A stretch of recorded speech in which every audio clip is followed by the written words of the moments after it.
제가 어렸을 때 저희 부모님은 두 분 다 일을 하셨기 때문에 늘 일찍 출근하시고 늦게 퇴근하셨습니다. 그래서 어린 저에게는 매일의 자유가 늘 많았습니다. 그렇지만 그 자유 안에 늘 긴장감도 같이 있었습니다. 부모님은 언제 도착할지 전혀 몰라서 저는 늘 준비를 해야 했었습니다. 그 준비라는 것은 주로 이런 거죠. 차 소리가 들리면 TV를 바로 빨리 끄고 방으로 달려가 책 읽는 척하는 그런 준비. 부모님이 안 계시는 동안 마음껏 누리는 그 자유의 시간을 늘 있었음에도 불구하고 늘 텐션을 가지고 자유 시간을 보내야 했던 어린 시절이었습니다.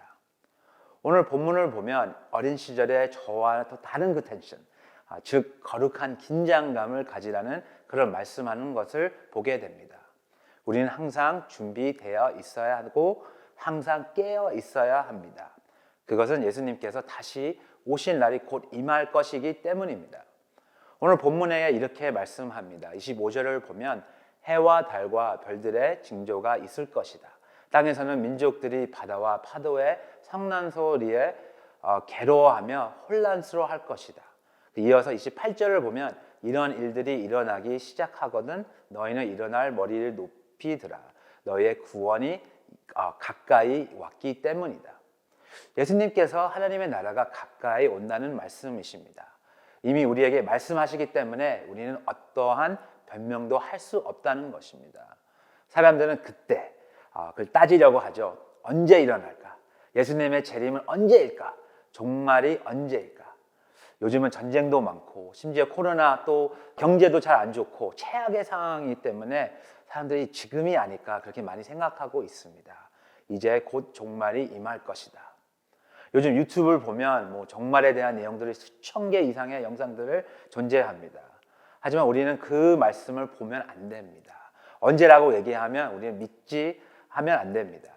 우리에게 알고 싶은 그때는 오직 하나님께서만 아시고 그때는 분명 도적 같은 임한다고 하셨습니다.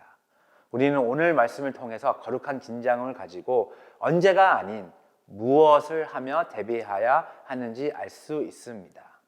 우리 34절을 보면 너희는 스스로 주의해서 방탕함과 술 취함과 생활의 염려로 너의 마음이 진노리지 않게 하라.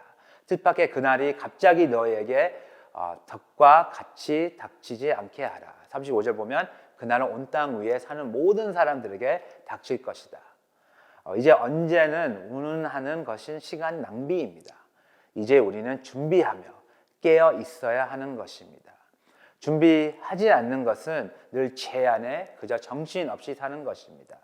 우리 36절을 보면 그러므로 너희는 앞으로 일어날 이 모든 일을 피하고 또 인자 앞에 설 수 있도록 기도하면서 항상 깨어 있으라.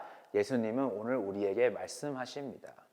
준비하는 것은 바로 그것입니다. 기도하고 순종하는 것입니다. 우리의 매일매일은 보장되지 있는 날이 아닙니다. 그저 모든 것이 하나님의 은혜입니다. 그렇기 때문에 우리는 오늘도 그리고 또 내일도 매일매일 하나님께 기도해야 합니다. 하나님의 은혜로 겸손하게 순종하면서 살 수 있도록 기도해야 합니다. 오늘도 우리 각자에게 주신 은혜대로 감동대로 하나님의 앞에 온전히 무릎 꿇고 순종함으로 살아가는 은혜의 날 되시길 주님의 이름으로 축복합니다. 준비된 자에게는 축복이 있을지어다. 다 함께 기도하겠습니다. 사랑해 주님, 오늘도 이렇게 귀한 말씀을 허락하여 주시고 우리가 이 기도 자리를 허락해 주셔서 정말 감사드립니다. 하나님 아버지, 이 시간 우리 기도할 때 우리 주님의 마음을 우리가 모두게 받게 하여 주시고 우리가 늘 순종하는 우리 모두가 되게 축복하여 주시옵소서. 우리가 주님이 반드시 오는 것을 알고 있습니다. 그 언제에 대해서 너무 집중하지 않고 늘 어떻게 무슨 방식으로 준비할 수 있는 우리가 깨달을 수 있는 이 시간이 되게 하여 주시옵소서. 감사하며 우리 주 예수 그리스도 이름으로 기도합니다. 아멘.